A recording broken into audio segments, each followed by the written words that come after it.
যাদের মুখে কিনা রুচি নেই, একদমই কোনো কিছু খেতে ইচ্ছা করে না, তারা কিন্তু চটজলদি এই ভর্তাটা বানায় খেতে পারেন। একদম হচ্ছে মিনিটেই হচ্ছে আপনাদের মুখে একদম রুচি চলে আসবে। এটা আমার আম্মুর অনেক পছন্দের একটা খাবার।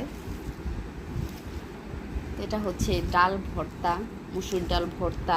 অনেকে হচ্ছে কাঁচা ডাল সিদ্ধ করে ভর্তা করেন, তো আমার এই ডালটা হচ্ছে রান্না করা ছিল, তো খাওয়া হচ্ছে না, তো কি করব, তো ওটাকে হচ্ছে শুকায়ে এখন হচ্ছে ভর্তা করছি।